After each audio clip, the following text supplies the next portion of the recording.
Hey friends, welcome back to Thrive Online Healing Podcast. This week it's just me. It's actually going to be me for a few weeks. Dr. Carmen, it's flu and cold season. She's super busy, so she's taking some downtime from other obligations and other than being a doctor. So you're with me for a few weeks, and it's going to be really fun because we're going to talk a lot of mindset stuff, my specialty. So I wanted to start off with the three things that changed my life. Because I think that's most of us want to, right? We want to change our life and like just give me the three steps, Kim. Uh, so I'm gonna give them to you. The first thing that really changed my life, I would say, was books. I love books. I love fiction and I love self-help, nonfiction. Um, and being able to have access to books, whether that's through thrift books, Amazon, the library, Audible, Hoopla, whatever. I wherever I can get my hands on books, I get my hands on them. And what I love to do is find a teacher that I love. Most of the time, they're going to recommend books for you. So I take their book recommendations and I make a list and I go after those books because nothing new is being taught in the world, right? Like what I teach in my coaching practice isn't all brand new. I've learned it from someone else. And I've taken all the things I've learned then and processed it and made sense of it from my brain. So it's just a way of communicating it differently. Everyone does that. It's not just me. So I love going back to like, who was the first teacher of this? Where did this idea and concept come from? Because I want to learn that concept, how it was taught. Originally, instead of just taking my teacher's word from it, right? Because they're teaching me now out of their brain, out of their translation of it, out of their perspective, which there's absolutely nothing wrong with it, right? Like that's why there's so many different teachers. That's why there's so many different authors. That's why there's so many different coaches, is because we communicate the same thing, just all very differently, and it resonates with different people. But that's just always what have done is practices running down where did this originally come from. And one of the books, I met a lady who is a multimillionaire, and I was talking to her about like how did she get where she's at. And I listen. When you have space with those people, and those people are giving you their time and their wisdom, you better listen to them, and you better take whatever recommendations they have, right? And they're usually so generous about giving those things. And she told me like the most life-changing book for her was The Power of the Subconscious Mind. And I never read that book, even though I've been a coach for a while. And so I took it down and I went and got that book on Audible. And she was right. That book was phenomenal. It was written in the 1950s, but it was so damn good. So that's definitely like if you have not read that book, The Power of the Subconscious Mind, go pick it up. Paper form, Audible, whatever. But back to my point, books have been big jumping off boards for me in my personal change, my self-development. I don't even like calling it self-development. I mean, it is, but it's not. I like to think of it more because we're conditioned in a culture to constantly try to be better, the best version of us, to become more productive and more successful and more and more and more. And like, when does that end? It's so tiring too, right? Like, never being enough. That's really kind of the message. Like, trying to be better, trying to be the best version of you, have this whatever massively successful life, achieve this massive goal. It all kind of sends this message that how you are and who you are right now is not enough. So I like to think of it, because I've been in this industry for so long now, as more of a returning home to me. That's really what it is, right? Self-development, self-help, therapy, coaching, all of that stuff is basically returning back to me, healing the relationship with me.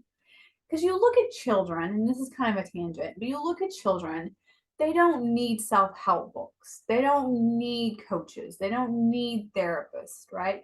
They are 100% who they are. Like I look at my um, year and a half old nephew and I look at my 6-year-old niece, and they're just 100% them. They ask for what they want. They're honest. They'll tell you no. They're direct. They're happy. They're in the moment. They're not all up in people pleasing or perfectionism or trying to be the best version of themselves. They just are them. And really, as adults, that's what we're trying to do, is return home to us, our authentic us, unravel all this programming, unravel all of this self-doubt and all of this mean girl in our head, if you will, right? And all of this striving to really feel this gap within us, this gap of I'm not enough, I'm not worthy, I'm not important, I'm not valuable, is really kind of the underlying current that drives us forward. And that comes from childhood.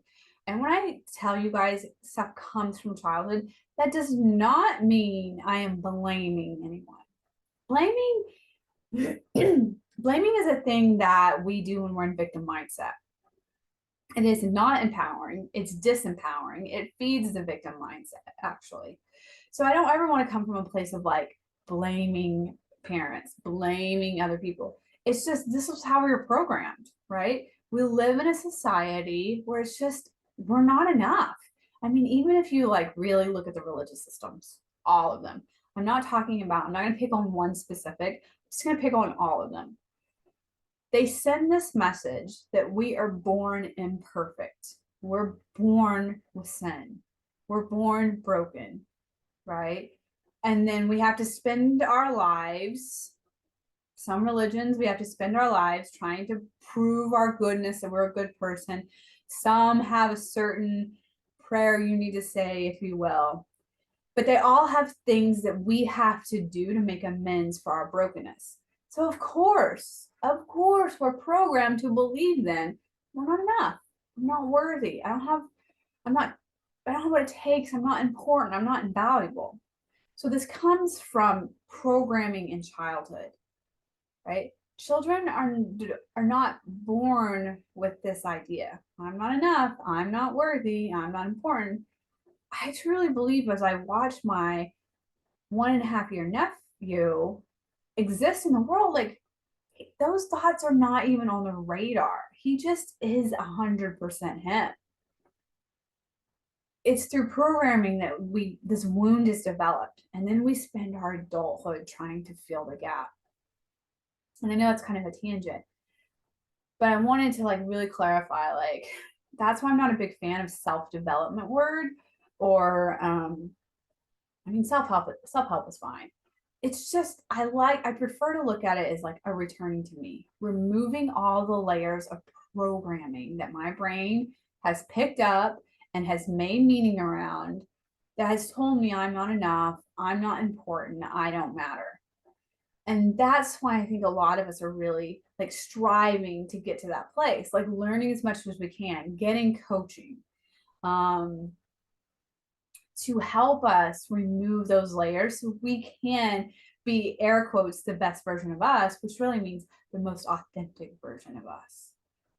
And again, books have always been a segue for me. They have always been ways for me to get a different perspective, a different way of looking at the world, because that's what I wanted and needing. I wanted a different perspective than what I grew up in. I wanted to be able to see the world differently because I wanted to question, why do we believe this? How do we know this is true? Is this what we just always believed because that's what we've always been told? Well, that's not a good enough reason for me to believe things because everybody else believes it. This is what we've been told. Come on. Like for me, that was like, that's not a legitimate reason. That's not based in facts. I need facts why we believe this. Some things do have to be faith, okay? Like spirituality. There's not a lot of facts. But again, with a brain that I own, it was like, well, I'm just not going to believe this because you and my great grandmother believe this. Like, I'm going to have to go research it on my own. I'm going to have to come to my own conclusions about this. So, books, read, my friends, get different perspectives. Be able to see through their eyes a different way of seeing the world. It's just going to open your brain up and it's going to allow for opportunities. The second thing that has had the biggest impact on changing my life is coaching. And this is not in any order, because if I were to put it in order, I guess coaching would probably have to be the biggest thing that's really catapulted my life. But I think books got to come first because they've been such a long part of my journey for so many years. And they still are, and I think they're extremely valuable. So that's why they got the number one spot. Coaching picked the number two. Coaching changed my life in insurmountable ways. I really struggle to articulate how much it's changed my life. Before coaching, and I love to share my story because I always want people to feel like that they can relate and that I'm not like special or have this like privilege, that the opportunities that I have grabbed for myself are just as available for you guys. And I think the reason that's important to me is because I did grow up in a fixed mindset house. Uh, no fault of their own. That's just like the programming they received, and they seemed to align with it. And that's what they taught us. And so in that fixed mindset, like we were taught, like people are born special and talented. You're either born with it or you're not, period. If you're not, sorry, you're just going to have to work hard your whole life. And the people that were born with it, they were lucky, right? So like Michael Jordan was born an NBA player. It didn't really matter what he did. He was destined to be an NBA player. He could practice as much as he wanted or as little as he wanted, but he was born talented and gifted and he would have made it. I, on the other hand, was not born with that. So no matter how much I practiced or what I did, I was not going to be able to have that opportunity. A lot of us have been raised with that mindset. And it's very limiting. It keeps your life very small and you feel very powerless and like a victim. And so that's how my brain processed the world for a long time. Through my teenage years, through my 20s, halfway through my 30s, I saw this world from a very fixed mindset. You either are or you're not, and you don't really have much power in the world. You should probably be religious. My prior religion was Christianity, in hopes that God will be kind and bless you, right? It's all about, I have zero power and control in my life because I'm not born with these special talents or gifts. No matter what I do, I really can't have the fabulous fame and fortune that I want in my life because I wasn't born with that. So I'll just take that request to the higher power, God, and hopefully he'll have mercy on me and hear my wants and desires and grant them. You can hear, right? Like how powerless that is to create the results in my life. I was just at the mercy of God, that God in Christianity for me. I was at the mercy of him hearing me and granting things. I was in the mercy of the world to give me my things and provide me opportunities. And I was also at the mercy of the world for it to validate me and show me that I'm important or valuable enough to have the things I want. So if those things didn't show up in my life, then it just meant that I wasn't important and valuable, that God didn't care or didn't hear me. And sorry you don't have the things that you want. You know, you just weren't one of the lucky ones that were born with special gifts. Which I don't even have to tell you guys like how miserable and powerless that is. You just spend your life at that point trying to work your way there, trying to be good enough so God will have mercy on you, or you're trying to just work as hard as you can to find your purpose, because if you find that purpose, then you get to be happy. The rest of the time, you're just like miserable and completely disappointed and completely disillusioned about reality. Because reality told us if you're a good girl and you go to college, you get good grades, and you're going to get a good job. And then that good job is going to pay you well, and you're going to find a good partner, and you're going to be happy in your house in the suburbs, middle class. And you're going to okay your job, but you're going to feel purpose and meaning, because this is the step forward. And make sure you have that 401k. And then we get there in our 30s and we're like, shit, this is not what I want the rest of my life to be like. I'm in my 30s. I have a lot of life to give. And this is not at all what I saw it going to be, right? I don't really love this job. It's not what I thought. I spent all this money on this degree and I'm not even happy with this. Marriage, well, it's kind of like, well, my first was definitely more than 50-50 negative. Some marriages are just awful. Some marriages we're just kind of content in. Some marriages are good. And then some of us have the kids and we're like, well, that didn't fix anything either. Like I'm just more stressed and more overwhelmed now. And then I have to pay for this mortgage and these cars. And I'm either living paycheck to paycheck or I'm in debt, right? And it's like, this is not at all what I saw life to be. This is not at all fulfilling or purposeful, or I'm not content. I'm not happy. I'm anxious. I'm stressed. I'm overwhelmed. And at this point, overweight, right? Because stress does that, especially to women. And you've had those sweet babies. So it's just like, gosh, this is like not at all what I want for my life. But like, what else is there? What else can I have? I don't have the power to change it. I can just hope and pray and wish that maybe it will. And it feels so powerless. I know so many of you can resonate with that. I know I'm not unique in that, right? And when I found coaching, by the way, I found coaching through a book. I was reading You're a Badass and Making Money by Jen Sincero because I was so tired of living paycheck to paycheck. And I was making 40K by then, and I was still living paycheck to paycheck. Not because I have like extremely expensive taste. It's just, living in Colorado and paying for a mortgage and not having a partner that was financially contributing. It's just like 40K doesn't go very far. And I was tired of it. I was tired of being miserable in my marriage. I was tired of hating my job. I was tired of feeling my soul slowly die, living this life that I thought was supposed to make us happy because that's what you're supposed to do. I was tired of it. And so I was like, I'm not going to continue to do this. I'm going to make a different life for myself. And I was reading that book, and basically my brain heard in that book, if you want to be successful, you get a coach. Like, okay, I'm in. I've done it this way, and this way doesn't fucking work. I'm trying something new. And that's when I just Googled and I found the life coach school and I found Brooke's podcast. I listened to a couple episodes and I was like, I'm in. Sign me up. This is what I'm doing. This makes sense to me. I'm in. And I spent 2 years in the life coach school, just taking in all the content, right? I would show up for all my coaching calls every week.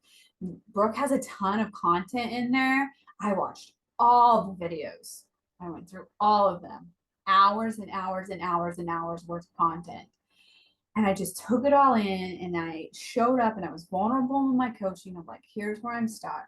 Here's the thoughts that I constantly am thinking.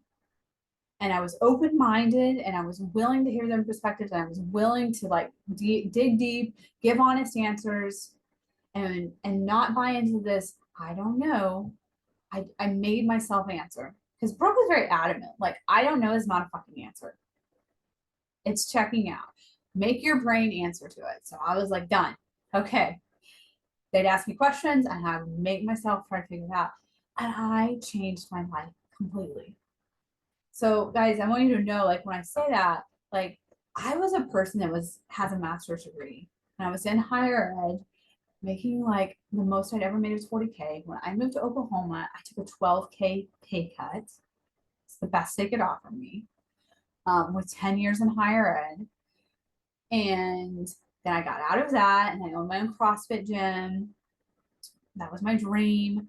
I sold it and I was kind of like, I don't know what to do now. And so I was doing part-time energy efficiency audits in which I drove from home to home to home, crawling up in hot attics, hooking up a blower door to the front door, doing these. That's what I was doing when I was in the middle of coaching. I was just willing to work part-time, because it allowed me the freedom I wanted to, and just dive into coaching and do the work to change myself. I know everybody can't do that, right?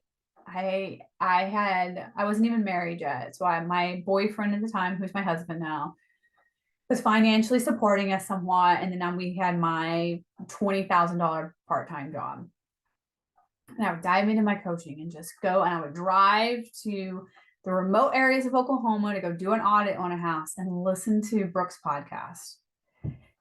And I changed. Like, I went from a woman that was lost and just doing what I was supposed to do to I know exactly what direction I want to head. I want a coaching business for myself. This stuff changes lives. I used to struggle with depression and anxiety. Like, it reached a point, and I think a lot of you heard my story. I was doing the therapy. Okay. I had 6 therapists, and I would show up, I would do the homework, and I wasn't getting better. They weren't giving me tools, right? I was just processing things, which can be helpful, but I still need tools with like how to make my life better today, tomorrow, the future. And I was still like stuck in this, like my brain was anxious all the time. My brain was also like, it loved like depressive thoughts, and it loved before coaching, uh, I'll share that story later. I don't even need to go into it.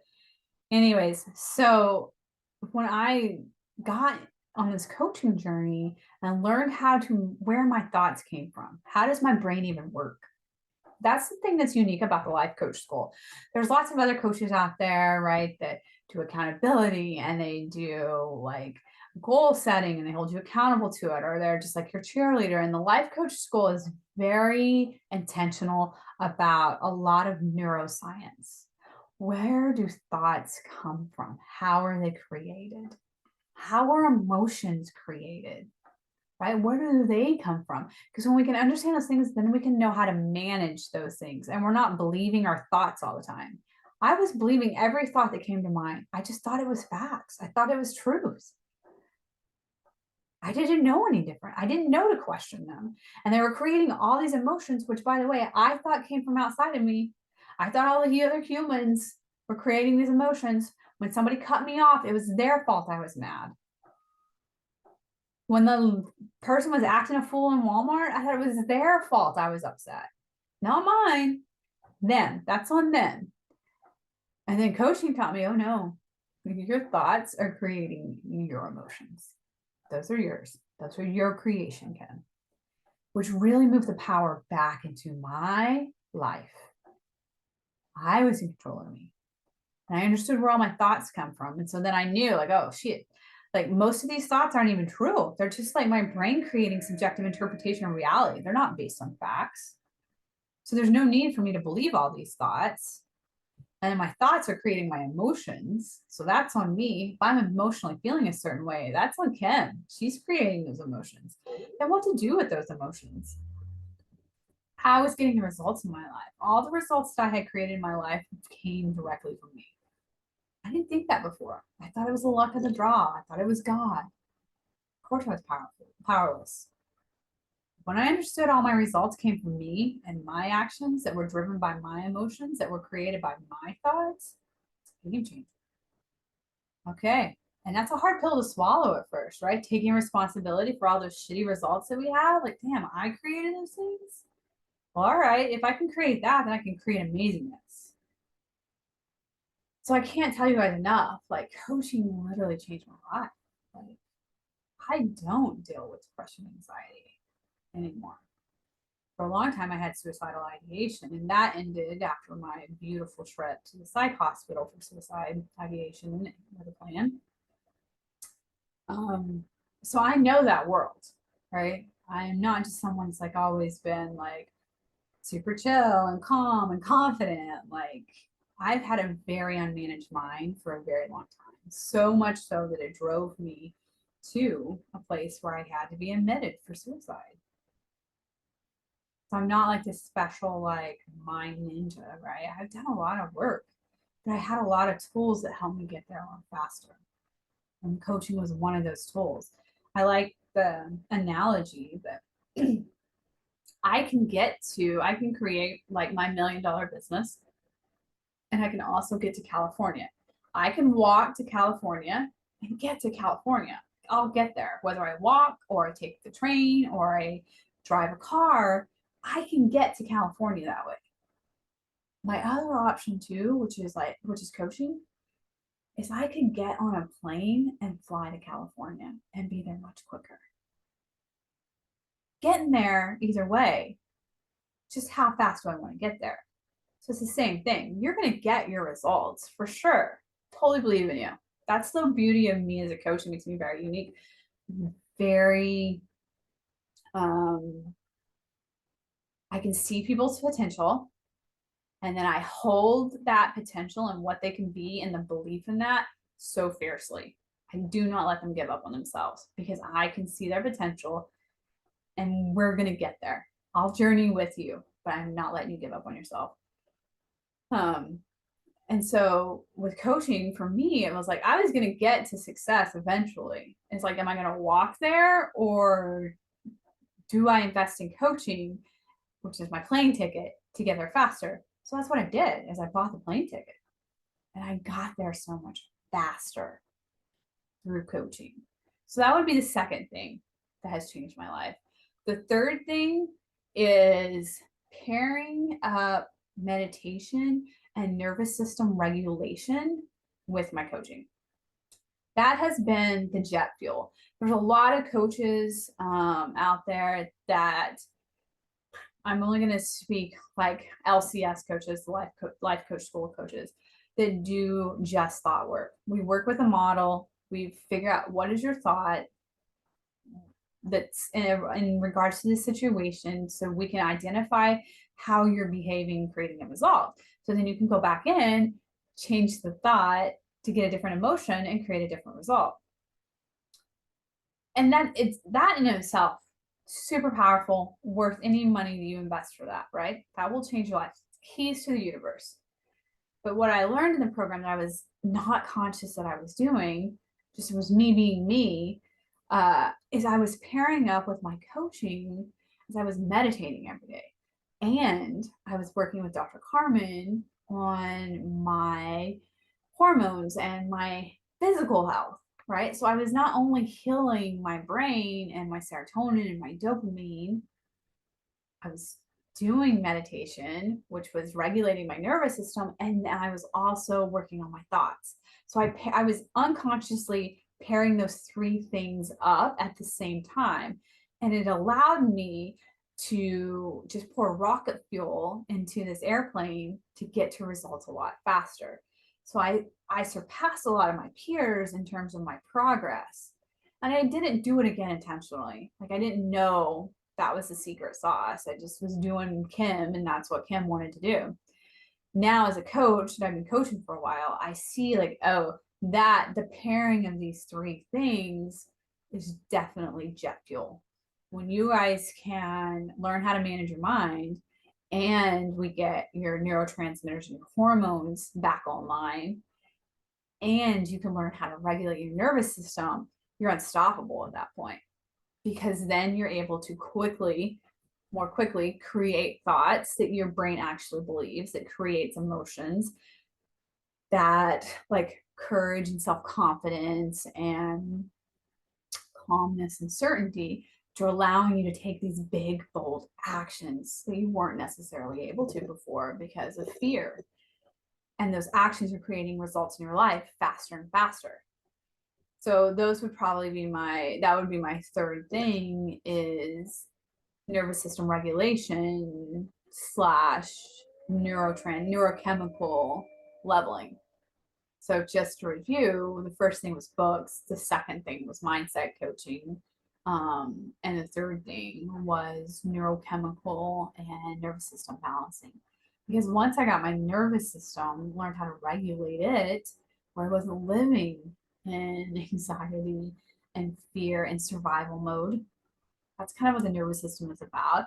The parasympathetic state or the sympathetic state. Sympathetic is that survival, fight, flight, freeze, or fawn, or parasympathetic, which is calm, rest, digest, creativity. When I learned how to regulate that and I moved out of the sympathetic state, I accessed more different parts of my brain and I felt calmer and more safe to take bolder actions. And the same thing with my neurochemicals. When I got those balanced, so serotonin is a self-confidence molecule. When I got that one balanced, it also allowed me to be able to deal with no's and rejections a lot more gracefully versus it being devastating and meaning something about who I am as a human. So those would be my three things. If you truly want to change your life and change it quickly, those are going to be your fastest path there. Books, mindset coaching, and nervous system and neurochemical regulation.